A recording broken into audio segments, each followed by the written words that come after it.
Hello guys, welcome to smart online Telugu. Friends, ఈ వీడియోలో central pollution control board నుంచి అయితే నోటిఫికేషన్ అయితే రావడం జరిగిందండి. అండ్ ఇక్కడైతే మీరు చూసుకుంటే ఇది మీరు ఆల్ ఇండియా క్యాండిడేట్ వాళ్ళు అయితే అప్లై అనేది చేసుకోగలరు. అండ్ ఈ వేకెన్సీలో అనేది ఎక్స్పీరియన్స్తో పాటు ఎక్స్పీరియన్స్ లేని వేకెన్సీ కూడా ఇవ్వడం అయితే జరిగిందండి.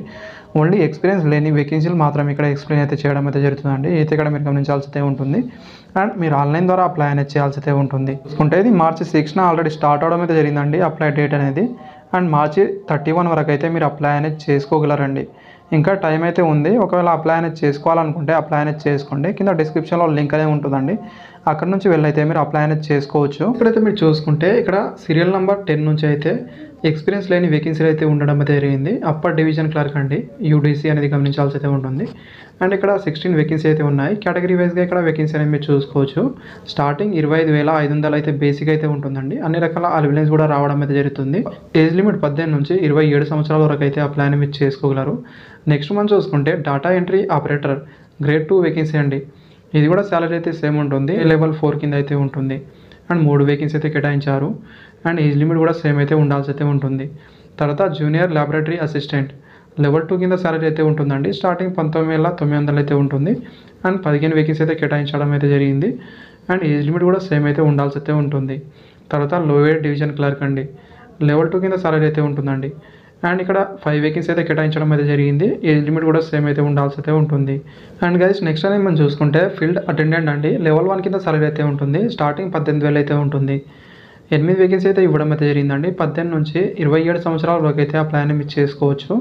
తర్వాత ఇక్కడ చూసుకుంటే ఎంటీఎస్ అండి, ఎంటీఎస్ వేకెన్సీకి అనేది చాలామంది అయితే అప్లై అనేది చేయాలనుకుంటారు. అలాంటి వాళ్ళు ఇక్కడ మీరు చూసుకుంటే లెవెల్ 1 కింద సాలరీ అయితే ఉంటుంది. అండ్ ఇక్కడ స్టార్టింగ్ 18,000 అయితే రావడం అయితే జరుగుతుందండి. అన్ని రకాల అలవెన్స్ కలుపుకొని దగ్గరగా స్టార్టింగ్ అయితే 21,000 అయితే రావడం అయితే జరుగుతుందండి. టోటల్ అనేది 7 వేకెన్సీ అయితే కేటాయించారు. అదేవిధంగా ఏజ్ లిమిట్ కూడా సేమ్ అయితే ఉంది. 18 నుంచి 27 సంవత్సరాల వరకు అయితే మీరు అప్లై అనేది చేసుకోవచ్చు. అండ్ ఏజ్ రిలాక్షన్ చూసుకుంటే ఎస్సీ ఎస్టీ వాళ్ళకు 5 ఇయర్ వరకు, ఓబీసీ వాళ్ళకైతే 3 ఇయర్ వరకు ఏజ్ రిలాక్షన్ ఇవ్వడం అయితే జరిగింది. అండ్ పీడబ్ల్యూడీ క్యాండిడేట్ వాళ్ళైతే ఇక్కడ మీరు జనరల్ ఈడబ్ల్యూఎస్ వాళ్ళకు 10 ఇయర్ వరకు. అండ్ క్వాలిఫికేషన్ ఇక్కడ మీరు చూసుకుంటే యూడీసీ వాళ్ళకైతే డిగ్రీ అయితే మీ దగ్గర క్వాలిఫికేషన్ అయితే ఉండాల్సి అయితే ఉంటుంది. అదేవిధంగా టైపింగ్ స్పీడ్ అయితే మీకు వచ్చి అయితే ఉండాల్సి అయితే ఉంటుంది. ఇంగ్లీష్ అయితే 35 వర్డ్స్ పర్ మినిట్ అనేది టైప్ అనేది చేయగలగాలి. అదేవిధంగా హిందీలో అయితే 30 వర్డ్స్ పర్ మినిట్ అనేది టైప్ అనేది చేయగలగాలండి. మీరు ఏదో ఒకటి అయితే ఇక్కడ సెలెక్ట్ అనేది చేసుకోవచ్చు. టోటల్ అనేది ఇక్కడ మీకు అయితే 10 మినిట్ అనే టైం అయితే ఇస్తారు. అయితే ఇక్కడ మీరు గమనించాల్సి అయితే ఉంటుంది.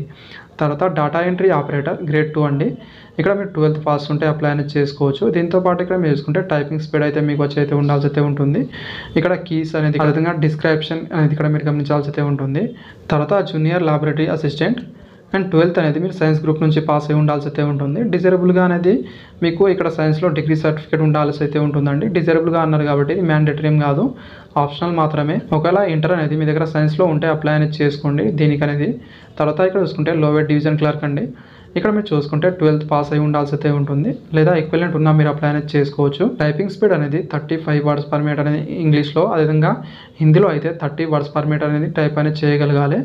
అండ్ దీన్ని కూడా 10 మినిట్ అనేది టైం అయితే ఇస్తారు. ఇక్కడ ఫీల్డ్ అటెండెంట్, ఇక్కడ మీరు 10th క్లాస్ పాస్ అయి ఉంటే అప్లై అనేది చేసుకో. డిజరబుల్గా అనేది 12th స్టాండర్డ్ అనేది అడిగారు సైన్స్లో అనేది. ఇది లేకపోయినా మీరు అప్లై అనేది చేసుకోవచ్చు అండి. డిజరబుల్గా అనేది అడిగారు కాబట్టి ఇది మ్యాండేటరీ ఏం కాదు, ఓన్లీ ఆప్షనల్ మాత్రమే. అయితే ఇక్కడ మీరు గమనించండి.